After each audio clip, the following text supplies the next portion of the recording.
देखिए, बीजेपी से लोग परेशान हैं। लोग, इंडिया के लोग भी चाहते हैं बीजेपी से छुटकारा। चूंकि हमारा जो फ्यूचर है ये बीजेपी के हाथ में सेव नहीं है, इंडिया का फ्यूचर। पीएम ने भी बोला है कि ये लोग एक्चुअली इंडिया अलायंस पोर के लिए काम नहीं करना चाहते हैं, वो लोग अपने लिए काम करना चाहते हैं। तो इसके अलावा देखा जाए कि यूपी में इंडिया अलायंस का कांग्रेस एसपी के बीच जो सीट्स रहेंगे वो भी ऑलमोस्ट फाइनलिस्ट हुआ है और कोई राज्यों में भी ये फाइनलिस्ट हुआ। तो आपको क्या लगता है कि आने वाले चुनाव में इंडिया अलायंस कितनी शक्ति है, स्ट्रेंथ है to fight against the BJP? देखिए, बीजेपी से लोग परेशान हैं। लोग, इंडिया के लोग भी चाहते हैं बीजेपी से छुटकारा। चूंकि हमारा जो फ्यूचर है ये बीजेपी के हाथ में सेव नहीं है, इंडिया का फ्यूचर। अब इस तरह जो संपत्ति है, जो पब्लिक सेक्टर्स है, उसको लीज पे दे के अदानी, अंबानी और पता नहीं किस किस को दे दिया लीज, 50 साल के बाद उसका हिसाब किताब, इस तरह करके जो इंडिया अभी कुछ पैसे कमा रहा है, कुछ पैसे इधर से उधर कमा रहे हैं, कुछ टैक्स उठा रहा है जबरदस्ती, कुछ रेवेन्यू हो रहा है, उसको कुछ वर्ल्ड बैंक से पैसा ले रहे हैं और कुछ लोगों को कुछ बेनिफिशियरी क्रिएट कर रहे हैं। इसका मतलब ये नहीं कि अपने कंट्री को बहुत ऊपर पहुंचा दिया। अभी भी देखिए, गरीबी रेखा के नीचे कितने करोड़ों आदमी अभी भी गरीबी रेखा के नीचे है। अनएम्प्लॉयमेंट यूथ देखिए इंडिया के कितने, एक छोटी मोटी नौकरी के लिए यूपी में एडवर्टाइज होता है तो कई लाख लोग जो उसमें अप्लाई करते हैं। एक थर्ड गेट फोर्थ गेट के लिए पीएचडी होल्डर अप्लाई कर रहे हैं इंडिया में। ये हाल हमारा इंडिया का है। और 2 करोड़ नौकरी की बात नरेंद्र मोदी जी ने की थी, अब उसको बात को नहीं कर रहे हो। अब 2 करोड़ क्या, साल में 2 लाख नौकरी भी नहीं दे पा रही सरकार। तो इसीलिए इस सरकार के हाथ में आज बड़े बड़े इंडस्ट्रीज है, कोरोना काल में बहुत सारे बंद हुआ है।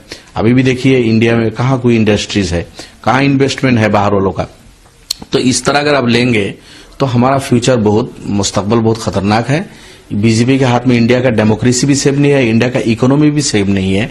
इसीलिए लोग चाहते हैं कि इनसे छुटकारा मिले, लेकिन इसको विकल्प भी तलाश कर रहे लोग। तो विकल्प, कांग्रेस तो बहुत कमजोर हो गई है चारों तरफ। अगर रीजनल पार्टीज ये शक्तिशाली तौर पर खड़े होते हैं तो बीजेपी हारेगी। और कांग्रेस को चाहिए कि रीजनल पार्टीज को सपोर्ट करे, रीजनल जो पार्टीज है उनके साथ मिलके कांग्रेस थोड़ा दब के रीजनल पार्टीज को सम्मान दे और जो सीट वो रीजनल पार्टीज मांगे उनको वो उन स्टेट में वो दे। जो भी रह जाता है कांग्रेस वो ले और 2 4 5 स्टेट जहां कांग्रेस का अच्छा है वहां कांग्रेस लड़े शक्तिशाली तौर पर। मैं समझता हूं एक अच्छा फाइट होगा और बीजेपी से लोग निजात चाहते हैं। तो असम में आपकी पार्टी की क्या स्थिति है कि क्योंकि पहले भी आप लोगों ने बताया कि 3 सीटों पर आप लोग लड़ना चाहते हैं, बाकी जो 11 सीट है तो उस पर आप लोगों की क्या स्थिति होगी? देखिए, आसाम में 14 सीट है, हम 3 सीट में लड़ेंगे और 3 सीट में हमारा अच्छा पोजीशन है। हम बिल्कुल ग्रास रूट लेवल पे काम कर रहे हैं और किसी भी टाइम इलेक्शन हो जाए हम बिल्कुल तैयार हैं। हमारे माननीय सभापति अजमल साहब वो दिन रात मेहनत कर रहे हैं। हम एमएलए, वर्कर्स, कार्यकर्ता सब लोग हम लगे हुए हैं और 3 सीट में हम लड़ेंगे, जूझेंगे, हम जीतेंगे। लेकिन चूंकि इसके अलावा और 11 सीट है उसमें हमारा कैंडिडेट नहीं है, तो उन सीटों में अगर बीजेपी के खिलाफ कोई शक्तिशाली लोग आ जाए और वो जीत के आए तो हमें अच्छा लगेगा। और हमारा सपोर्टर्स उन इलाकों में जो है वो बीजेपी के साथ तो जा नहीं सकते। चूंकि यूडीएफ हमारे सपोर्टर जो है, हम तो बीजेपी के खिलाफ है, वो जबरदस्त हम बीजेपी से लड़ रहे हैं, ये लोगों को मालूम है। तो हमारा सपोर्टर्स का वोट जो है बीजेपी पे नहीं जा सकती। अल्टीमेटली बीजेपी के खिलाफ जो कैंडिडेट है वो लोग लड़े, वो लोग वहां से जीत के आए तो हमें अच्छा लगेगा।